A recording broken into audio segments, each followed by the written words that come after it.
Town Band Banter with Doc and Dave. Every week, two longtime friends and colleagues in the world of music, David Price and Donald Doc Smith, get together to discuss the triumphs as well as the twists and turns of lifelong learning for the dedicated members of thousands of civilian community music ensembles of every shape and size.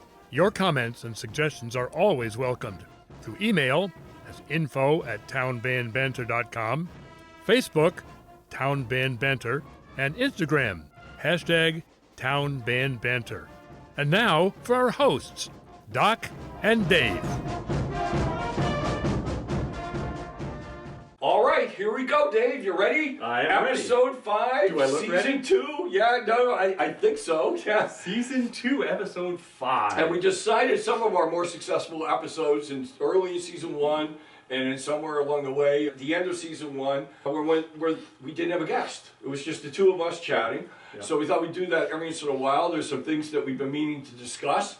And when we have a guest, it's the guest's turn to do most of the talking. So we wanted to try to do that. But it might be a good time to just reflect. Here we are. We're both done with our holiday concerts for the most part.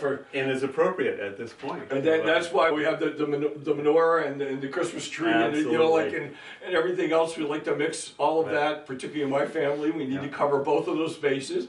I wanted to say that how much I enjoyed playing the concert with the Jamestown Band. Yeah, it was 2 nights ago. It was a great fun, and the interesting phenomenon of enjoying music that you've played over and over and over. The required list of but they're things like that old friends. You bring them back, right? And how much you enjoy them. Now, after the first of the year, take them right out. Nobody thinks about it. Yeah, to cancel because of snow or anything, to postpone the holiday concert to January just does not work. It's just you need to change all of the literature and start getting into Valentine's Day or something. Like it'd be the shopping malls, all of those, everything comes down. Right. January 1st, the trees are out in the front, and everyone's kind of done with it, but savoring every moment up until that point, and that's I agree. And I think with our Jamestown Band, I think we're unique in that we have, when we play the Skaters Waltz, we have an actual skater that gets up and goes around all the people in the audience skating around. I think there might not be any other bands that do that. And I got comments for Christmas song. The young kid playing Matt playing that. He did a real good job. Really nice job. Once I got him tuned correctly. Of course, all of a sudden it was going, whoops. If you only watch the video, that problem didn't exist. Yeah. It's kind of wonderful how you can edit things out, but you can't edit everything out. Right. And the audience was incredibly responsive. It was a miserable night out, and yet we filled the hall. Yeah. And we've been doing that every one of our concerts, so I guess that's a great sign. And their friends are bringing friends, and someone just contacted me and said, "How can I make a donation? I want to donate to this group. This is the first time I've come and heard you, and I brought friends, and I was so glad that I did."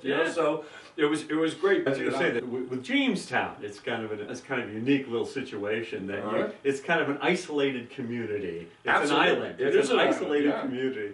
Connected with bridges. So But it wasn't always that way. There were ferries to get across. Yeah. But how unique it is. And there really is a feeling of small town there. Absolutely, And which in Rhode Island oftentimes, because it's populated and it's busy. Yeah, we kind of lose some of that sometimes from time to time.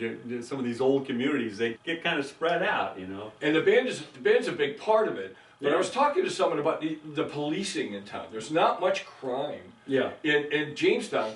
And we can change that. No. And I love the current chief of police is wonderful, but the previous one, someone was telling me a story about him that he knew in the northern part of town, there's people that are a little bit more isolated, right? Yeah. And there were senior citizens that lived alone there. And if it snowed, there was a heavy snow, they'd plow the roads and everything else, and he would know when the mail truck would go up. And shortly after that, about an hour or two after that, he would drive around the top of the north part of the island and look and see if there were footsteps to the mailbox and back. And if there weren't, he would stop. The chief of police would stop, get the mail out of the box, take it up to the door, knock, and make sure everyone's okay. Make sure they're all right. Yeah. Isn't, like Mayberry? You know, I was like, just going to say, that's Mayberry. No, but they, but when serious things in that series, when something serious happened, like a murder or something like that came to town, they were handled. Yeah, right. Andy knew what to do. Yeah, right. Officer Fife, not so much, but the chief of police knew what to do and how to handle it. So it is a wonderful setting, and it's growing, and they're really enthusiastic. And as long as you don't listen to the actual video, that's what I was getting to with the editing. As long as you don't listen to the actual video too carefully, it was wonderful. It was great, But if you listen pretty carefully, the response was not related sometimes to the quality of every moment of the performance. Right. But we certainly did as well as we could have, And I have to send out also, kudos to a Westerly band. Right. We, my wife and I, we go down to Westerly and play with that band, and it's again has a little different feel. Right. But they always rise to the occasion. There are times when that band is a little rough, but they always rise to the occasion. They're very proud of their group there. Absolutely. And the concert went very nicely. Everybody was like, wow, this is pretty good. It was you told me not to come, I think. Didn't you at one point? What's that? I said I was going to come to it, and you said, no, don't come. No. Well, it was. There are different stages of development in all of these that it's be noticeable to say, right. And like you said, the setting is very different there. For us, we have the podcast cat. Yeah. This is Kira. So in our setting in Jamestown, we rehearse in a church, and then when we perform, we're in a recreation center, so there are pickleball nets and things like that, all of that equipment, and we're in a basketball court, right? In yours, they're surrounded by retired armaments.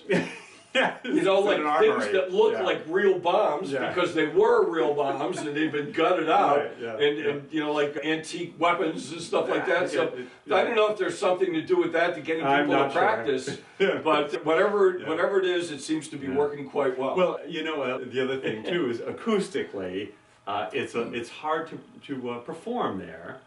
Because it's a big hall. They used it for marching. It was designed for it's for marching. Right. It's a big hall, but being so big and having so much sound, it makes the sounds blend a little bit more. It can cover some sins. There you go. Yeah, because you want to say cover. You can resolve that with acoustical shells, which we raised the money. Remember in South Kingston? Were you there? Well, yeah, you were there when we got those. We raised them in one concert. We paid for 7 shells for $11,000 or $12,000. Yeah, and they're amazing. Like amazing shells, and it completely changed the acoustics in that auditorium. Yeah, and then you could hear everything that was going on stage, which is a double-edged sword because you have to get the more expensive shells to cover the bad stuff and only project the. I don't think they have those, but I know that Justin at one point said, oh, these are the really good mics. Yeah. And they don't hear the mess ups. Yeah, right. Yeah. They're the really good mics.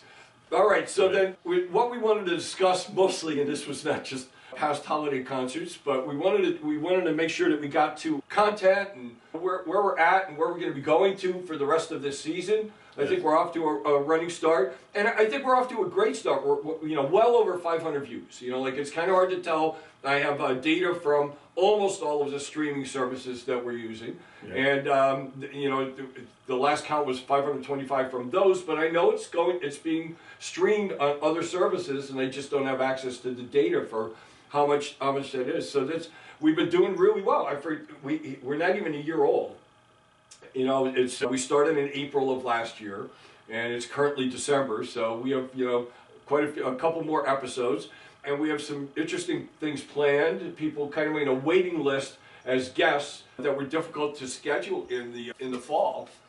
It's not getting easier now. It's not easy to schedule anyone now during the holidays. Oh, yeah. But a lot of them have said, hey, January, February, because if the weather cooperates, we should get a bunch of them in during January, February. Because everyone is kind of lulled at that point. We'll be restarting the Jamestown Band. You'll be restarting the Westerly Band. When is the next concert for Westerly? Is it like a spring concert? Good question. I don't think it's been established. And the spring concert thing, we did one year, a few years back. but it's not something that we do traditionally. There's a lot of the other stuff they do traditionally, right? Concerts in the park and stuff like that. The things that you don't schedule, other people kind of are involved in that scheduling. Right. For us, we have some of that with Jamestown, but we started doing regular concerts, indoor concerts more. So we want to try to get one in. It'll be either the first week of March or the last week of February. Yeah. And that'll give us like 7 or 8 rehearsals leading up to that. Yeah. And then that sets us up for a spring concert later on, too. Yeah. So we'll do 2, full concerts in the spring. Yeah. One early spring and one late spring. And it seems to work very well for that. For that band, for our band community, and it's really nice. And some bands only are during the school year, and some bands are only in the summer. And the one that I did in Marquette was only a summer band, which is very short in Marquette because summer is. They say like it's kind of winter in July. The 2 seasons. That's about it. That's about it. Yeah. Well, we're hoping to We're going to be talking to the current director of the Marquette Civic Band coming up. He'll be one. We have a band down in Hershey, Pennsylvania. Another in Scranton, which I had affiliated with when I was a young kid, and just getting my career started. So looking forward to meeting with those folks. We had talked as one of our goals, talking to try to get at the problems that senior citizens have playing, since our both Westerly has a range of people in it, but tends to be mostly older, right? And same for Jamestown. Other bands that we talked to are not that. They're young, like band directors and choral directors, music majors coming out that just need something right after. Right. So we have bands like that too. But we wanted to we already talked to a pediatrician, but we're anxious to talk to a neurologist. Will be the next one of those. And I'm very anxious to speak to her. Yeah. She's an active musician, performing musician in the Doctors Orchestra. Like Marvin, we had a couple episodes again. I didn't realize that they had just a doctors. And it is, people affiliated, it's not all exactly doctors, but it's all people in the medical field. Yeah. And affiliated with Brown University in some way, or those hospitals. So do they rehearse up at They Brown? Do, yeah. They rehearse right at Brown, and that's where they do their concerts as well. So we'll do that. An audiologist, right? Here I am with my hearing aids. Someone with ortho to talk about arthritis and all that. So we have people lining up for those, and we're very anxious to get to those. Hopefully we'll get to a bunch of that in January and February, early next year, and get those episodes out to wrap up the first year and in the middle of a second season. Yeah. So, and then the other thing we were talking about, we'll get to content last, but goals. The things that we started thinking about now that we've learned a little bit about all this. We're just new to both of us doing a podcast and doing this kind of a format. But, what could we use this for and be kind of like a resource for, I think we always wanted it to be a resource for people in these bands. Sure. Not just the director, but also the people in the bands. And we talked about a trip, like going, I tried to schedule one, before COVID, long before COVID. And the difficulty was that we had a wonderful little, like a 10 or 12 day trip to Eastern and Western Europe. And the plan was to go and at least twice have a shared concert with a band there. Oh, that's which is really kind of cool. And then go and do like 4 or 5 performances along the way and tour while we were doing it. And the price was right, and it was all set up with an agency that had incredible connections to that region. And one was Bulgaria, starting in Bulgaria and working our way north, Yeah. But they were based in Bulgaria, and they had the connections to, all areas near there that we'd want to visit. Had the trip set up, the price was right, there were people interested, and then it came time to sign up. And that was the problem. It wasn't, the money wasn't the problem, it's people our age found it very difficult to commit a year in advance to anything. To put money down, because they're thinking, well, I'm going to have surgery in April. Right. We're going to have this and that, will my kids be coming to visit? I don't want to miss that. And it was difficult. That was the problem. So I don't know that will change. But I talked to the company recently. They'd be anxious to do it again, to set it up and try again. They were happy to do it, even though they put together brochures and put time into it, and knew that some of those just aren't going to fly. Yeah. But they liked the idea too, enough that they'd like to try it again. So that'd be one thing. We can be a resource. Another thing might be it's difficult with copyright, but there's some parts that are just missing, you know, that you can't get, that are now out of print. Yeah. And you just can't get them anywhere, so it'd be neat to try to help with that. I know that I'm going to be sharing some, clearing out my files of pieces and digitizing them in case I need them, you know, but to try to make some space, and I'm going to share it with the bands in Hershey, yeah, you know, coming up, and because they don't have much of a library. So that's coming up, so can we be a resource in that way while we're, you know, like being cognizant and compliant with copyright laws, but just keep everything fair, but also keep things going. You mean I can't just make copies? Well, you could, but then we'd be visiting you at the state penitentiary, which is not a good thing. It's problems. Yeah. You know, another thing I'm thinking too, a lot of our members, not as many as when I first started with this band. I used to have like the summer band and the winter band, because we had a lot of snowbirds. People that would go down to Florida for the most part, but just down south to the better weather, and they play in bands down there. And I would love to make connection with some of those bands that our players play in both ways. Well, we have the one guy who goes to Puerto Rico and has a condo right near the conservatory there, but he isn't playing in an ensemble there.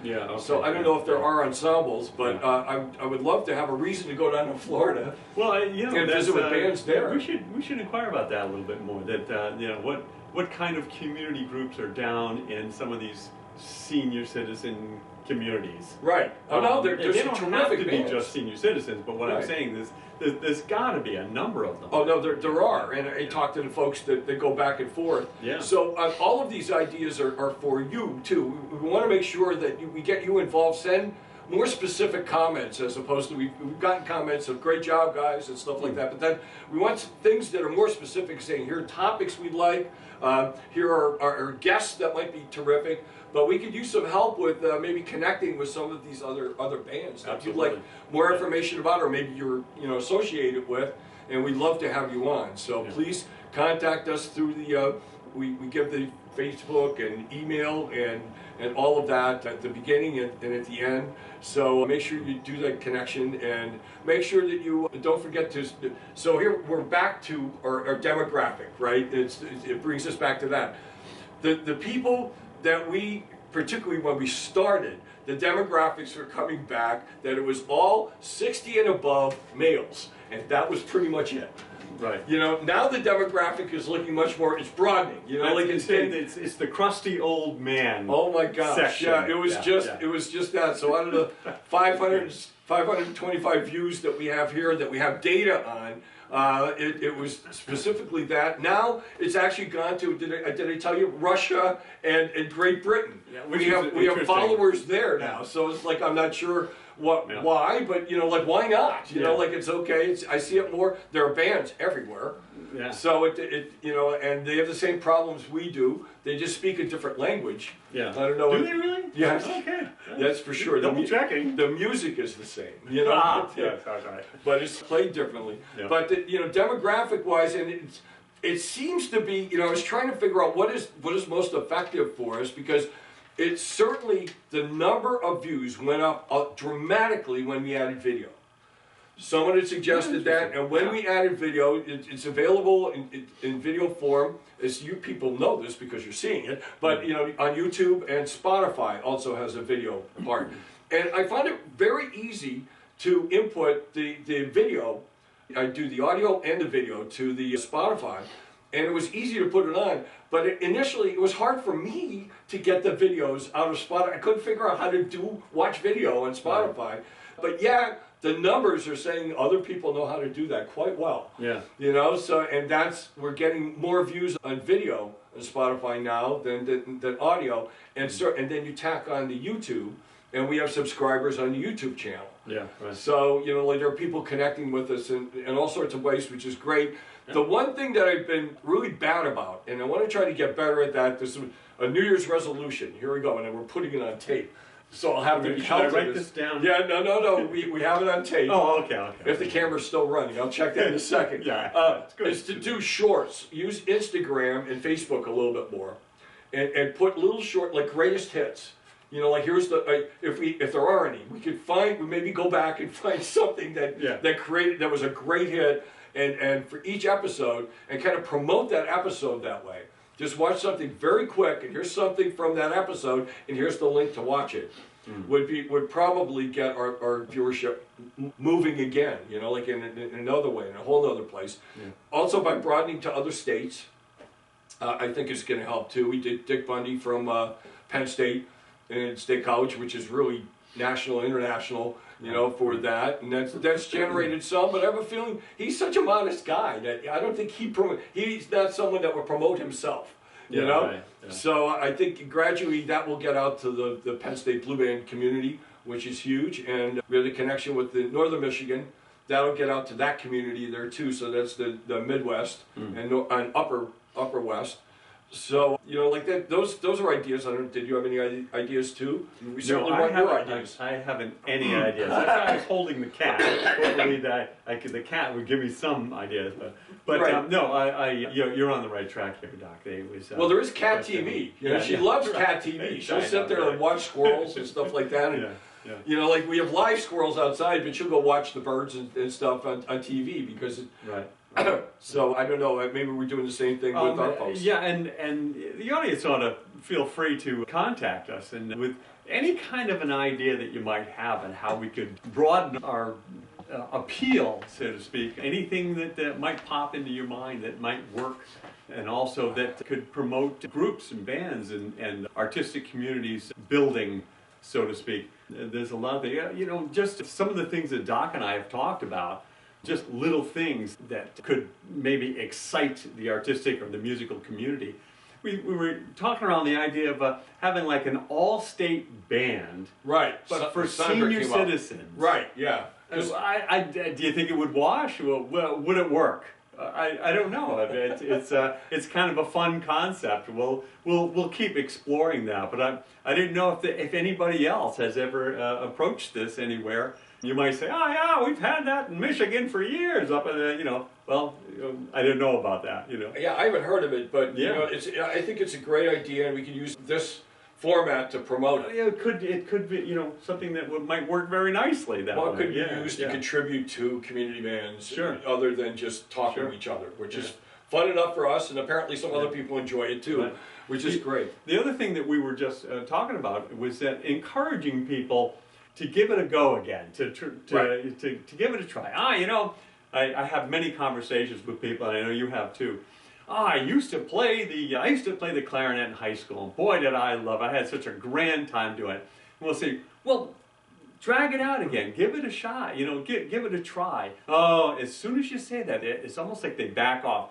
They're really afraid that they're not going to be able to be as good as they were, or maybe. Just a commitment. You know, maybe like I'm retired and I don't want to get overcommitted at this point. Yeah, but then it's important to stay busy too. Yeah, it's the double-edged sword. It's you know, you need both of those sides.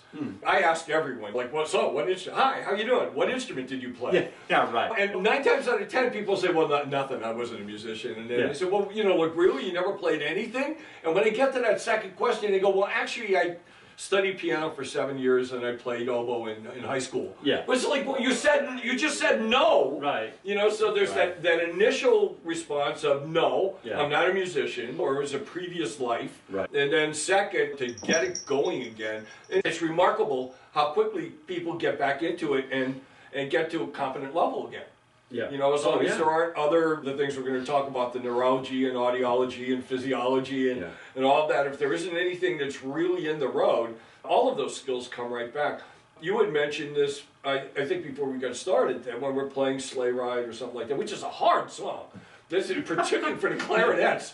Percussionist at the end. And it is the most dangerous kind of piece to play because everyone knows it. Right. Yeah. So if you mess it up, everyone knows that you're messing it up. Yeah. And yet you kind of have to play it year after year. But it does, a lot of these pieces that we repeat are getting better.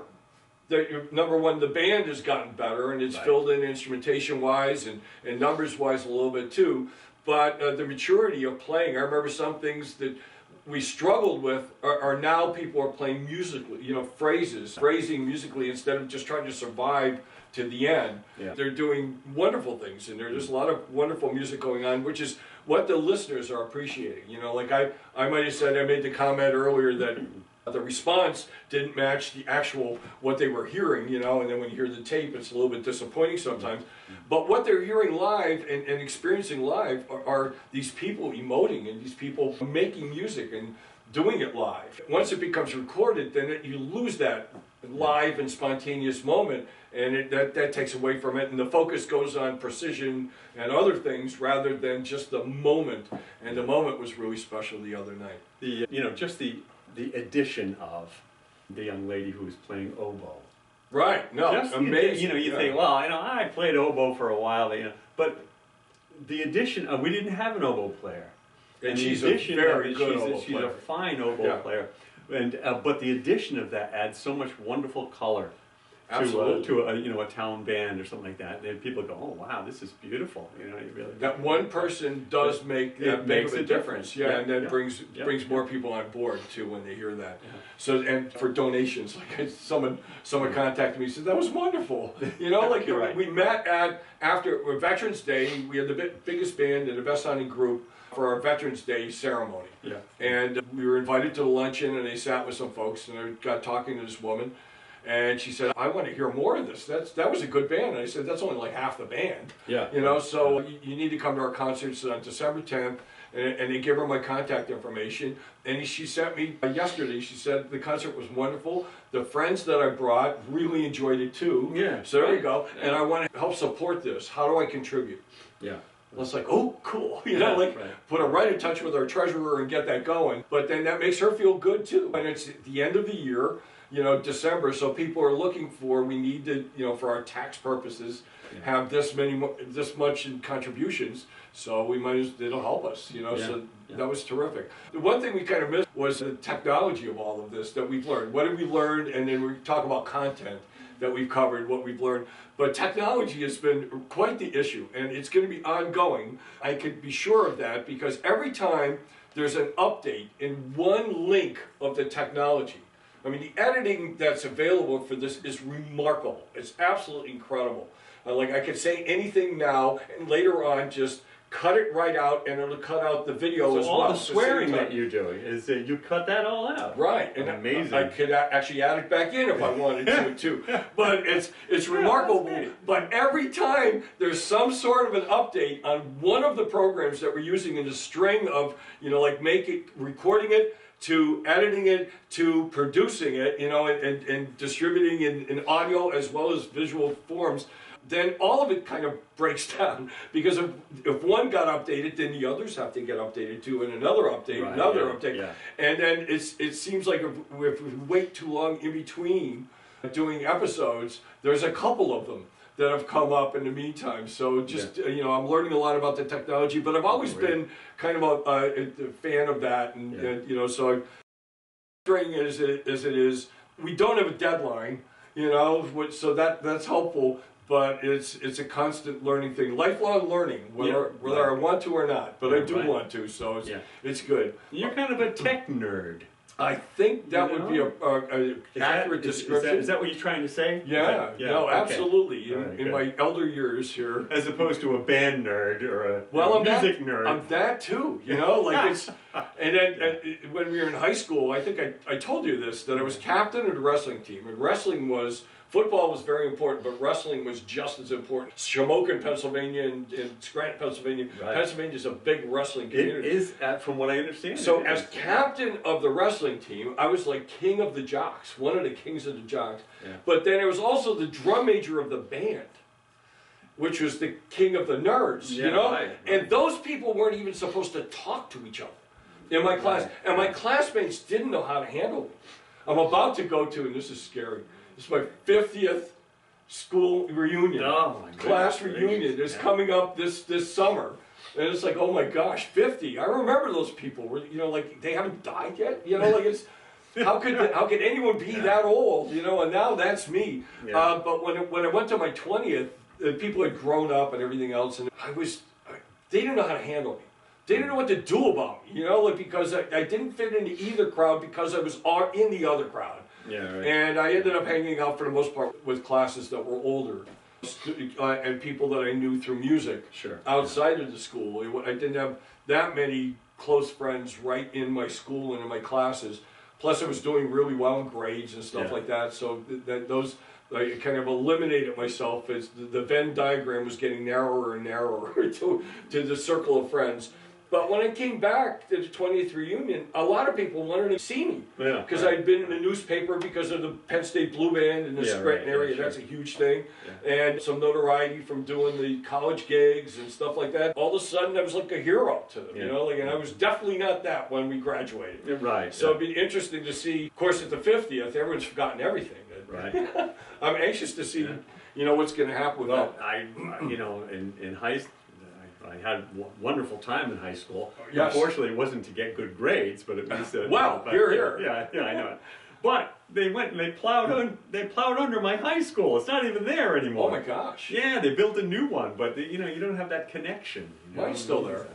It was relatively new when I was going to school, so it's probably going to last a little bit longer. That's good. So content. Back to content. So some of the content that I think the most fantastic one was the very first guest we had, Dr. Sandra Enos, about her story.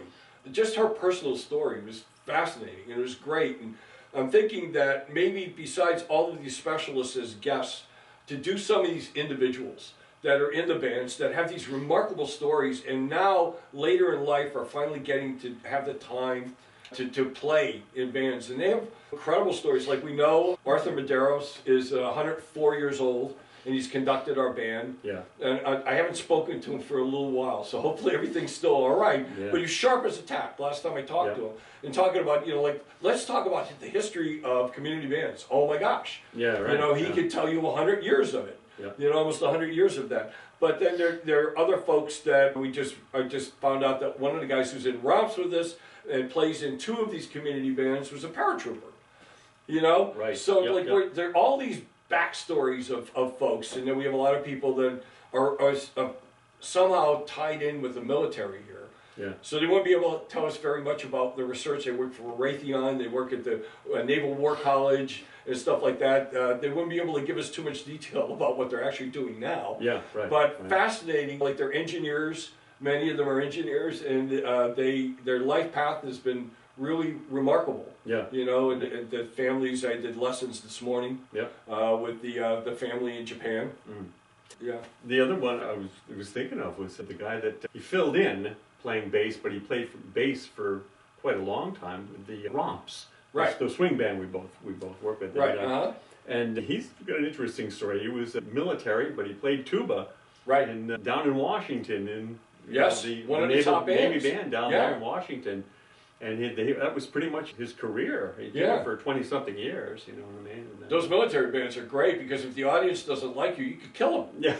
No, they didn't. Not those guys. They don't really do that. But that was, you know, he saw a lot of history, you know. Oh yeah, absolutely. In that band, including, I think I remember him saying, you know, Kennedy's funeral, for example. Playing and stuff like that.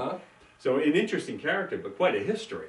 You know, of what, but and he's an excellent musician. Oh, he's very good. Really, he's kind of backed off now. He's got a little older. He's backing off, backed off now. But oh man, what a fine tuba player. So some individual stories might be guests too. You know, like great guests.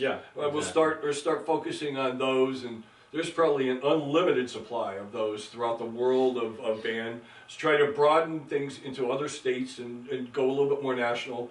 I don't mind making some trips. An excuse to go down to Florida. You brought that up 2 or 3 times now. I'm thinking that would be. You're really headed cool. That way, I think. You know, I already did the trip up to Marquette, so this isn't the time of year to travel there. Nobody wants to travel there. No. It's snowmobiles. You know. I tell you about the 2-lane roads that you'd be going 70 miles an hour down the 2-lane road. You don't need, and it's both ways, right? But you don't really. There's not enough traffic to justify having. But a lot of them have become 3 lanes now that I find because they put passing zones in. But you'd be going 70 miles an hour and something would blow by you on the right-hand side and there'd be all this snow going and there'd be a snowmobile going over 100 miles an hour. God. Because a lot of those roads were straight. So it was crazy. But you know, like I'm glad that they did all of that. But we'll expand. Other lessons from content that we... Well, you know, with my thoughts, with this... I've loved all our guests. I really have. It's really added a nice a nice mixture. I enjoyed also the doctor, the town doctor. Okay, yes. Jamestown town doctor. I think Right. it was. It's really important to realize the connections that each community has. These characters, almost like Mayberry sort of thing. Absolutely. But you have but this guy, he really He was an institution. the town doctor. Yeah. But he had a love for music. Yeah. And how he was not afraid, let's do a town band. And he was part of the founding of that group. He was the founder of that group, Of that group. We just did a PBS special, and it was about Jamestown, and the band was a big part of that. I can't wait to see it. Oh, that's cool. But we submitted videos and stuff, and they said it turned out really well for us. Good. And oddly enough, he just went through some surgery. Yeah. And his first time back after the surgery was the concert on Tuesday. Oh, it wasn't really. And he was just so happy to be back and playing. It was he was just so thrilled to be there. He had to have someone carry. He plays Barry sax, so he had to have someone carry the case for him. Yeah, right. He can't lift anything like that after the surgery, but he was able to play. Yeah. And he played well. Yeah. He only got lost once, from what I could tell. Yeah. After my heart surgery last year, that was the first thing I did. I came in. I was just going to be an audience member. And I came in, my wife Steph was playing flute. Oh, that's right, and you needed a guy to fill in with some percussion stuff. I said, all right, well, why not? I didn't have to move too much. I kind of stood there. It's not playing the 40-inch gong. You're right. It wasn't. But that meant a lot to me. It did. It meant a lot to me to get back into it again. Right. Anyway, and then for what it's worth. Other things, were there other things? I mean, there were surprises along the way. Like I enjoyed watching surprises, and those are the things we'll try to pull out and get into the Instagram moments and stuff like that to try to remember. I guess there's some time now. We don't really have any guests or episodes for the next period of time, like maybe 3 or 4 weeks. So that might be a good project for me to do now. So watch for that. That'll be coming out. We could probably do an episode of Greatest Hits. All right, so to wrap this up and make it the end of the episode, we always ask questions, which asked ourselves a couple times now, but maybe you could just adapt them a little bit to the 3 questions. What was your most memorable experience with the podcast so far? What was a big challenge with the podcast, and how was it overcome? And then how do you think the podcast is going to develop in the future? So do you have, I'll ask you the first one. What was your most memorable experience with the podcast? Well, I think with me in particular, it was just getting it going was a big, but I found how it really excited my mind in something I've been involved with my whole life, which is music. But with the podcast is getting to talk about really the function of music in communities. Right. I think it is, and the historical aspect of it. Some of the guests in which we brought out some interesting facts and stuff like that. From Dave Neves, for example, talking about the Italian and the Portuguese influence, especially here. Yeah. But that was kind of eye-opening. It got things going very nice. Yeah, for me, and similar for me, how it evolved. It just so happened that our first guest was a sociologist and talking about the community of it, and it wasn't completely planned to be that way, but it's really made a huge impact on how this podcast and all the content has been. So she made that impact right in the very beginning and gave us a very good direction. I think that was my biggest surprise, so far, and it was a great surprise. What about, with doing the editing and stuff like that, there are always issues to try to resolve, and I like doing that. I always like puzzles and God bless you. God bless you, my son. It's not my cup of tea. No, and you throw in things that I have to edit out every once in a while, wonderful? Which is That's great. why I'm here. A couple things. Maybe we could do a bloopers thing. No, I don't think we should probably do that. Yep. And then very quickly, where do you think the podcast is going to go from here? I think there's some great guests lined up. Yeah. For January, February. I'm really excited about wrapping up the first year, but we'll run the season 2 will run until I think the spring. And we'll start up another season in the fall, spring, summer, and start up another. So that's when we started the second season. So we have quite a few episodes to go, and looking forward to developing it even more. Now that we know a lot more about it, and at the end of this season, we'll kind of think through things again and keep redirecting and making sense out of it. We're very anxious to hear from you, our listeners, and for suggestions. Be as specific as you can. And don't just say, don't quit your day job. Don't, because we're done with that. We're retired. Doesn't matter. it's tough to get a day off, isn't it? You know, like with retirement, particularly with the honey-do list. Yeah. There just is no day off. All right, we'll look forward to seeing you in the next episode, probably in 2025. And in the meantime, just keep on playing.